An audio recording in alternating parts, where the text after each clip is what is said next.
This past year in Key West, they pulled me on stage and I was wearing gym shorts and unfortunately I was not wearing underwear. Let's just say fingers went places that I didn't. Oh my God. Welcome to another episode of Primary Care. I'm your host, Dr. Hendricks. This episode of Primary Care is sponsored by Brigitte Health. More than just an ED treatment. Well, cool. Well, it's so nice to meet you. My name's Tyler. My name's Brigitte Bandit, and I'm a local drag queen here in Austin. I do drag full-time. It's my full-time work, so this is what I do. I get all dolled up and do shows and stuff. I'm a show producer. I'm known as the Dolly of Austin. I do like Dolly Parton impersonation. I think that's it. I've done a lot of cool shit. Yeah. And I have a lot of fun. Yeah. Yeah. And just recently, we were talking right before we started that you've kind of gone viral. Yes, and I went viral for speaking against the anti-drag bills in the Texas Senate. Gotcha. What was a few weeks ago, yeah. What was your experience like kind of even preparing for something like that?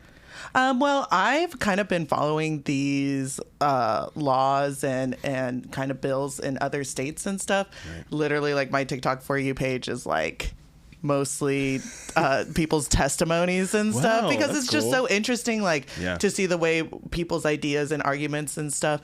So I've already kind of been like involved watching those things, and I've already was like very politically active, but I had never actually like gone to the Texas Senate to speak, you know, and especially not in full drag, right. You know.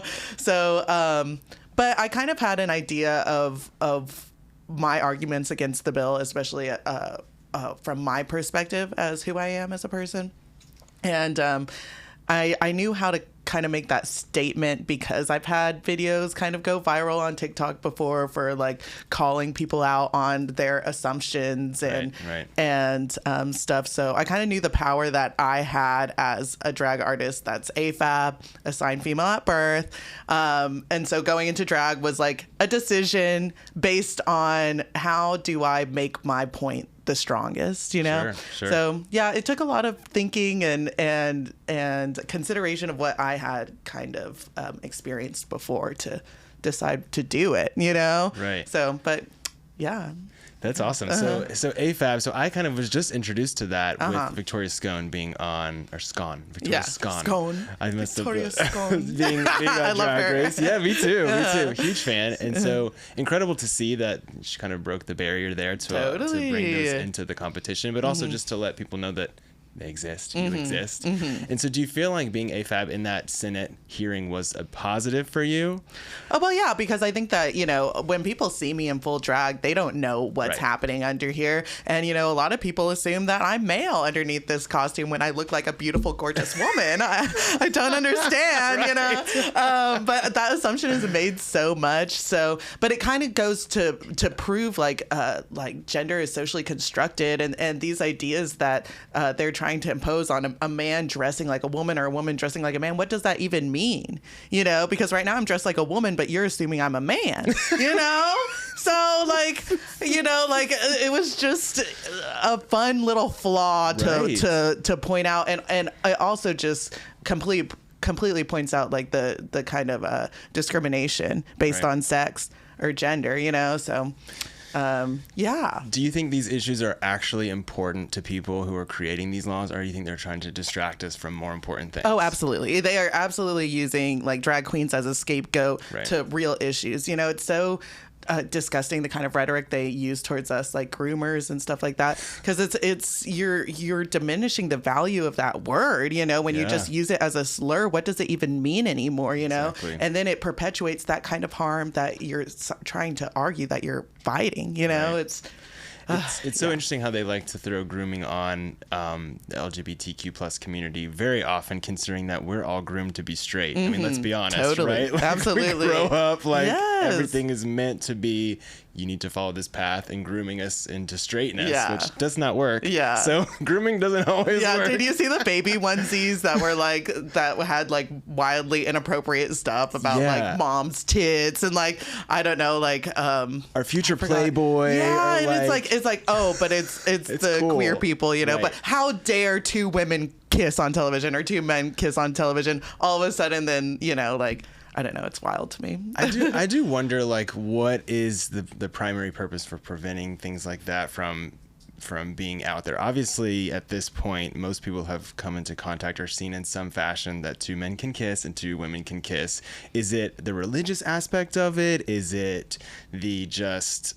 I don't know. I really am curious. Does it break down their fundamental Christianity? Is that the concern? Well, yeah, it's like their values are based on like very like a white Christian perspective, right? And within those kinds of ideas, they hold power, right? So like the thing is, when you ever go to a drag show or a queer space, the white men, the cis white het men at the Capitol hold no power in that space. Exactly. And it's one of the very few spaces that we have that they don't hold power in. Right. And so therefore it's a threat to their power, you know? So they don't want, and also the generations are kind of learning that the words for their experiences and the way that they can describe themselves. And so therefore they're becoming more and more queer because it's like you're not withholding that information from them. People are able to explore themselves correctly and in healthy ways. And that's a threat to their power to see that, you know, we're getting to know who we actually are. Right. You know, I don't think that it's the generations are truly getting queer. It's that we're having that language. So they want us to hide because they don't want them to have access to that language and those ideas. It's not that we're pushing it on. It's that we're giving them a representation, you know? Yeah. And just the ability to open your mind. And that's how I look at it too. You know, I even going back to where we first started this conversation and my experience watching Drag Race for the first time and really getting invested into it and starting to understand what it is to be open-minded about your gender and how you present yourself and how liberating that can be. You know, I mean, totally. I would say I grew up very conservative. I grew up, if I was a straight person, I would probably still be in my bubble with 3 kids, married, very staunchly conservative Christian. I went to a Christian high school and middle school. And so I think my queerness really allowed me to escape because I was like, wait a minute, I don't fit in here. So I feel like too, I still had a lot of evolution because a lot of those things still were holding me down, feeling like I didn't want to look too femme or, you know, come off too femme. I didn't want to attract attention or look queer or look gay because to me that was still a negative. And so, and even until like probably my mid-20s did I carry that with me, and I probably started navigating through it late 20s, but really honing in on the fact that I am embracing my femininity so much more, which makes me feel even more masculine in a way. I don't even know how that's possible, but like the more I don't even pay attention to how gay I am, which I am starting to truly love, the more masculine. I don't know. It's just a weird thing to digest, but I feel like these things could have been processed for me much earlier had I had access to the education. And so that's what I think they're scared of, is people, when you get access to this education, whether it's about your sexuality or what gender is, or many different things that are out of the textbook or out of the biblical book, it starts making a lot of questions in your head. So if God says in the Bible that marriage is between a man and a woman, but I see these other men or women together and they're having normal, wonderful lives, and that's representations out there, maybe the other stuff in this book is not right also. And then it just starts to fracture the whole sort of system, right? And religion is great. I'm all for it. I'm not a very religious person. I wouldn't even consider myself spiritual, but there's so much power there. There's politics and there's religion, and that's really the two powerful forces in this country. And so when you're going against two, which drag does, it is, you know, it's a scary place to be. And so we need people like you who are so smart and so educated and have this history behind you to help, you know, spread your story. I mean, what can they say to you? You're AFAB queen who, you know, has gone through this very unique journey, and being able to be present in the Senate and explain your story and just make it so obvious of how silly it all is. What has been your response? Have you heard from people that maybe have changed their mind or have a different perspective because they saw you as a AFAB queen representing yourself there? Well, I'd like to hope so. Yeah, for sure. You know, I definitely have talked to some people who are like, oh, we've come to your show, or like I showed my parents your video and that really changed their perspective and shifted their perspective or whatnot. So yeah, it's hard. I think like it's hard because online on comments, it's either like people who were already supportive, and then all the negative are people who already, you know, even if I tell them that I'm female, they're not going to be able to deal with that cognitive dissonance, and they're still like, that's still wrong. And I'm like, so what is it? Is it just like my makeup? If I wipe my makeup off, is all of a sudden it's right? So like, what's the issue with that? It's so yeah, it's just been interesting to see all the different kinds of responses. But I really do hope that I am changing people's minds. You know, that's why I do things like this, talking with you, and because we have to put more humanity behind what drag is. They really do try to strip us of our humanity, and we're people, you know? Yeah. And I will say too, you know, I always flash back to when I saw the first drag queen I had ever seen at Pulse nightclub in Orlando, Florida. And I was terrified because I had no idea what was going on. And all the examples of what I thought was drag was either considered like a hypersexual, like aggressive type person who could be a danger to you. That was my 16-year-old self, who again was in a Christian high school, very limited access to gay literature or resources. But literally, like the second time I saw the drag queens perform, I was like, oh no, this is awesome. I'm so into it. Yes, that's another thing. I'm like, y'all need to go to a drag show. Go to a drag show, because these people who are introducing these bills, they've never been to a drag show before. I'm like, literally come to Drag Queen Storytime and see it for yourself, because you'd understand like that this is also silly. But they have the people who come to the drag shows and secretly record the drag shows. Do you know about this? No. This is kind of how like this bill got introduced and stuff. Is we have these people who are kind of based in DFW, who will secretly come to the drag shows, participate in the drag shows, act like they're like, they'll even wear like cute wigs. Yes. And they'll look for those tiny little moments that they can twist into their edit and twist into their narrative. Like a drag queen drops into a split. There's one child in the audience, and they did the split and then like zoom into the kid's face. You know, like it's so... but they have to go to so many drag shows for those tiny little moments that they could edit into their thing. And I'm like, y'all know the truth. Like, y'all know what y'all are doing. They've been to my shows before, but they don't post that online because it doesn't fit their narrative. You know, drag, that's why I'm like, don't just rely on what you see on the internet, what you see on, like how you were taught how drag is, right? Sure. Like once you experience it for what it truly is, you understand that there really is no harm in it, you know, and drag does exist on a spectrum of, you know, like movies, rated R movies, or rated R drag and rated G drag, you know? Yeah. And I think it's not fair that this is the only type of art that gets that criticism. This is every type. This is every movie, every TV show, every book, every painting. You know, there's extremes on both sides. You know, I think I love going to Key West because the drag there is a little more raunchy, a little more X-rated, which I prefer too. I like both sides of the spectrum, you know. And if you're going in there and you're going to that show, you know what you're getting into. There's no kids there. I will say that my partner and I went to a drag show this past year in Key West, and they pulled me on stage, and I was wearing gym shorts, and unfortunately I was not wearing underwear. And the drag queens did. I'm sure they loved that. Well, let's just say fingers went places that I didn't. Oh my God. Oh my goodness. But I signed up for it. I sat in the front row. I had my dollars out. They said, who wants to come up? I raised my hand. And you know, you have to understand that there are those two. And I could see if someone had a video in the audience and they shared it, it would totally look horrible based on the narrative that they wanted to create. But I was all for it, you know? And even if I wasn't, you're at a drag show. You have all those signs around you, and it's, you know, it's that type of show. They even mention it usually at the beginning. I'm sure you know in your career too, like, this is not a show for kids. Usually that is presented pretty early on. But then I've been to so many other, like I do the Work the World tour. I like to go see those, you know, the drag queens from the show perform, and some of their stuff is a little bit more adult, but never crossing the line to where they know who their audience is, you know? Yeah, totally.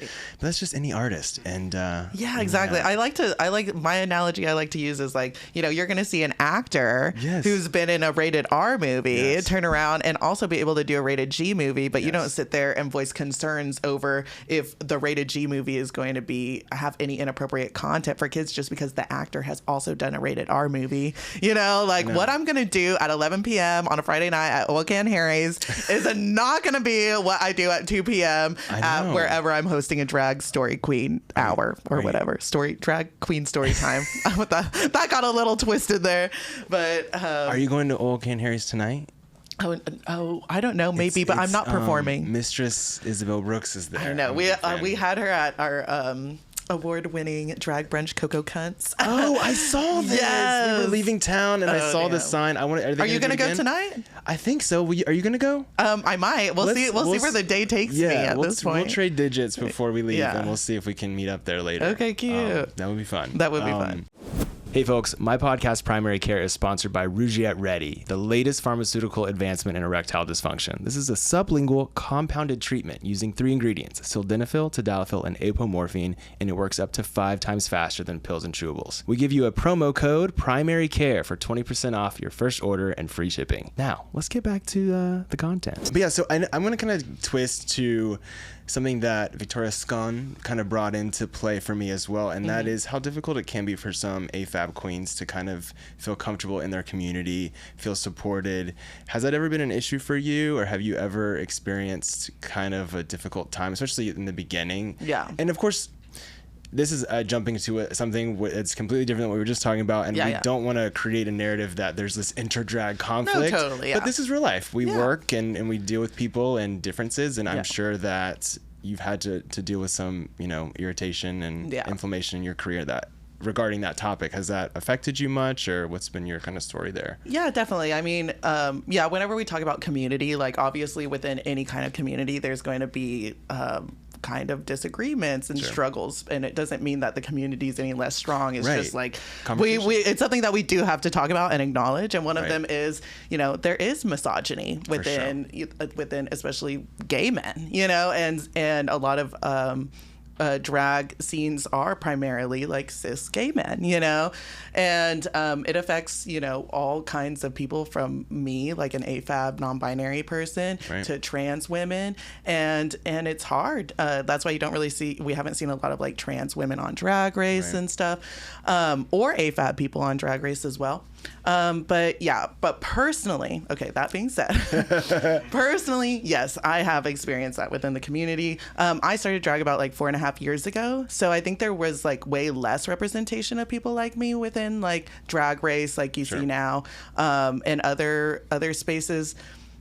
So whenever I came in, like, I had a friend of mine, like a gay man friend, who I had known for years. Whenever he saw that I was trying to do drag, he was like, I have more drag in my pinky finger than you'll ever have in your entire life, and has apologized to me since. I'm sure. But it was just so surprising to see the kind of backlash. And it's also, I do get treated differently in different ways that are just, I don't know. I've had to navigate the community in a different way than others. Sure. But somehow I've still managed to find success, Yeah, well, first, I mean, that's because of your hard work and all of your creativity. So obviously it's all you who's brought you your success. But thinking about, too, when I first even heard the concept of a woman or an AFAB queen being on Drag Race, I was like, well, how's that going to work? Right? Because you just want to, I think it's just anything that's not normal for you or typical or what you've expected, right? And I hate the word normal. I shouldn't have said that. What I meant was expected. Yeah. Right? And so you start creating all of these concerns that maybe it's going to affect your bubble of what you perceive is drag. But everybody's in drag. If you really, I mean, I'm not saying that RuPaul's the king or queen of drag, but he does say often that you put on your clothes or you're born naked and the rest is drag. Yeah. I think that's really stuck with me the most because I feel like I'm constantly in drag. Like, this is just how I want to look. This is my vibe, and I can switch at any time. Sometimes I want to look more femme, sometimes I want to look more masked, but it's still drag, and it's still just how I'm presenting myself to the world. And so I think it just threatens some people's bubbles, and that we just, as people in the queer community, we should be like open to that, not so much scared of it. Have you felt like Austin has been relatively open to you at this point in moving forward, especially since you've gone viral? Do you feel like you've seen a shift? Yes, yeah. It's like even the queen, that didn't like you who I've kind of like had some tips with were messaging me, thanking me, So it's like finally, like I feel like I got like a lot of recognition that I had to really fight for, and I also showed that we have so much power in diversity and that we have to uplift all kinds of performers within the drag community, and I hope that they saw that, you know, and I hope that I've made that clear. But yeah, like I said, I started drag 4.5 years ago. Now the amount of gender diversity within the scene is just incredible. We have so many incredible AFAB artists, lots of drag kings too, you know, always booking drag kings. I love drag kings. We need more drag kings in shows. And yeah, I think Austin is probably one of the most progressive drag communities here in Texas when it comes to that now at this point. Do you think it's possible for a cis white man to be a drag king?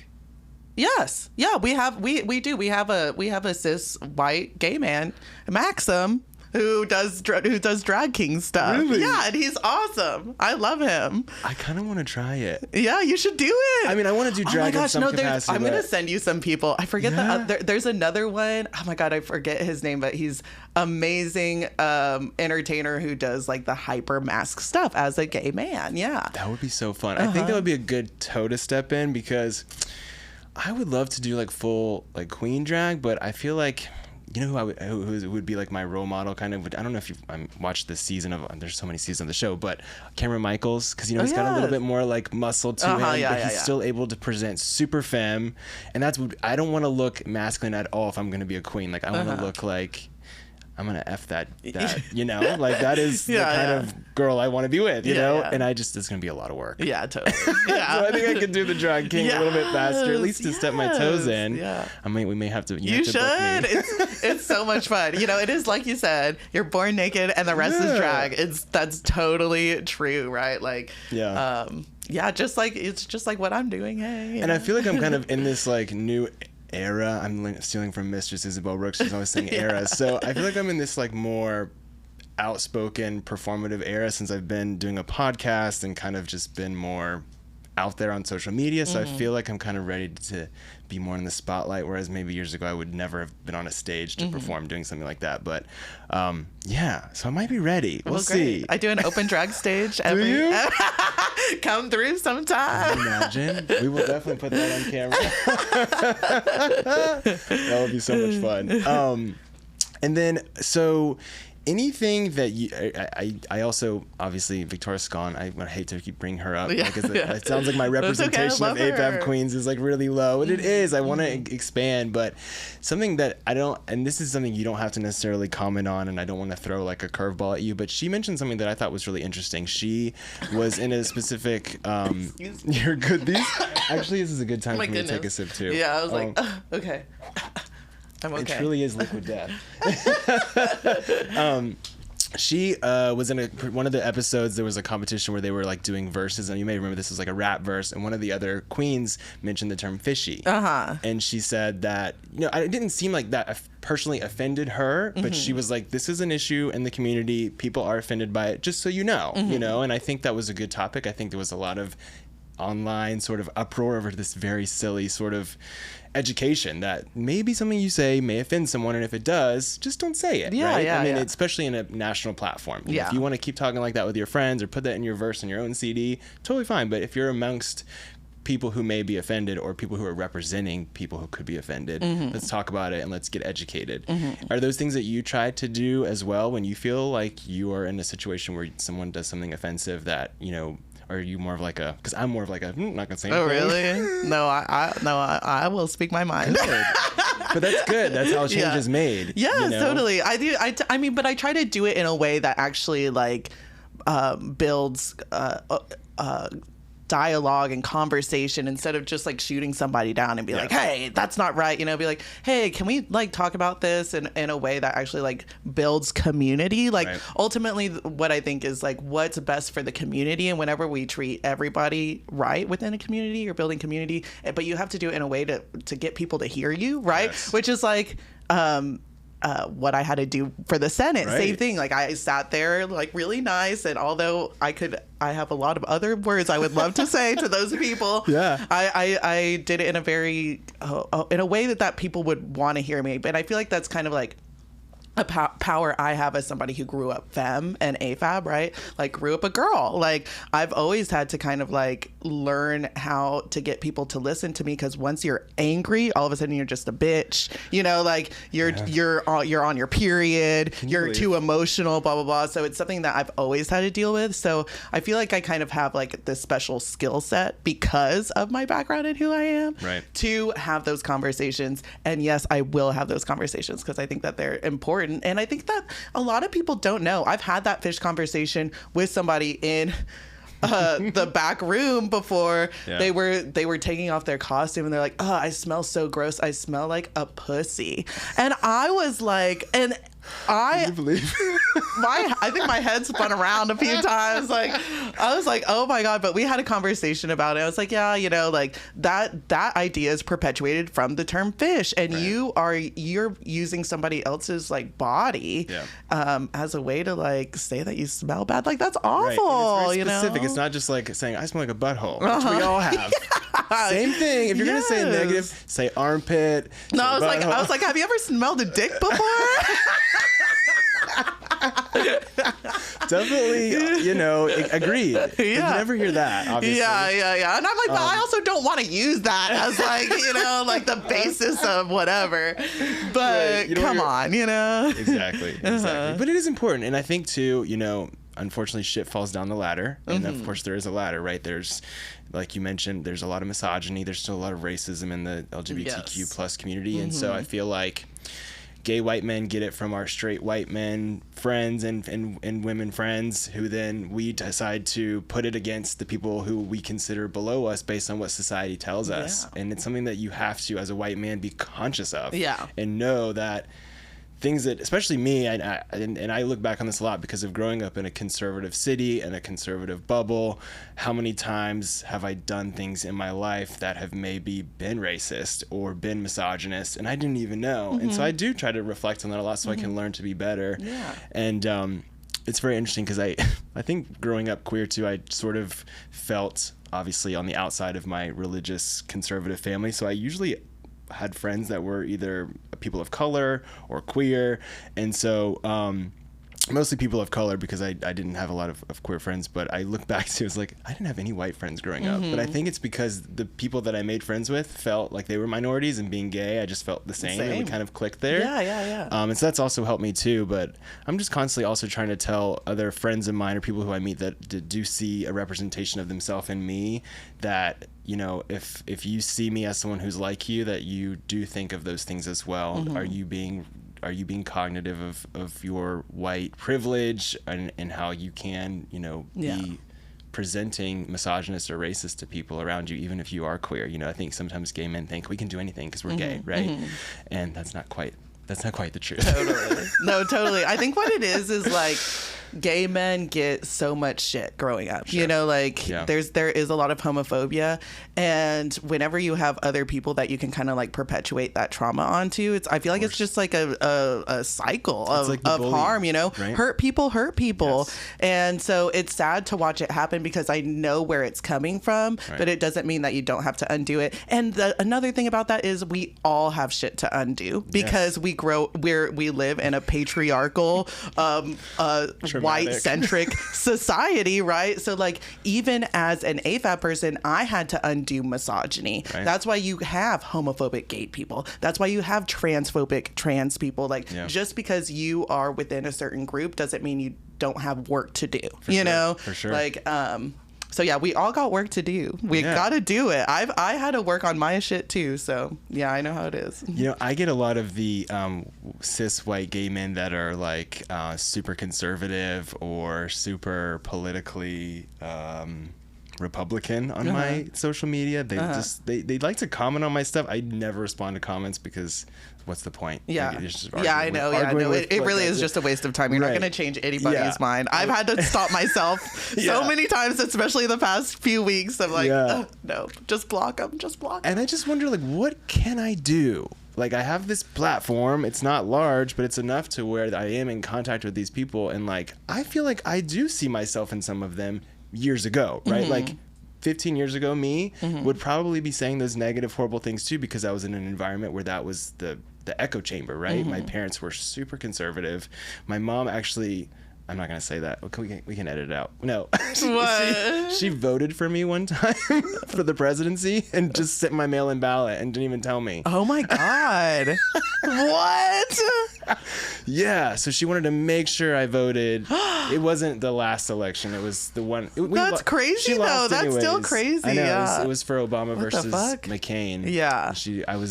That's wild. So that was my environment. And she's gotten so much better since then. She is definitely evolving, but she comes from a much more, difficult place in her echo chamber than where we are today. Yeah. So just trying to like figure out how I can, try to educate people and hopefully this podcast and things like that, where I'm able to talk more about people, and how we can improve and better our society as queer people for all of us, and have guests like you who have a unique perspective. Hopefully this opens people's minds. But like, I know you probably experienced that too. Like, do you have a strategy on how you can try and educate people about what you do and how we can be more open-minded with each other?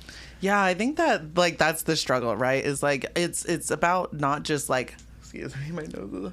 It's not just about like hollering into your own echo chamber, right? Like, you want to be able to radicalize people somehow, somehow, even if it's just one little idea. And I think that that's the idea, is like, you have to get them to agree on one thing, and you get some like kind of leverage, some leeway. And it's about relating to them. Like you said, it's like, you see yourself in these people, that they can come go through it and learn. But how do we get that first little like how do I get your attention? Yes. How do I make you want to listen to me? Right. Right. And so I like, for me, it kind of goes back to whenever I spoke at the Senate, it was, how do I get these white men to want to listen to me?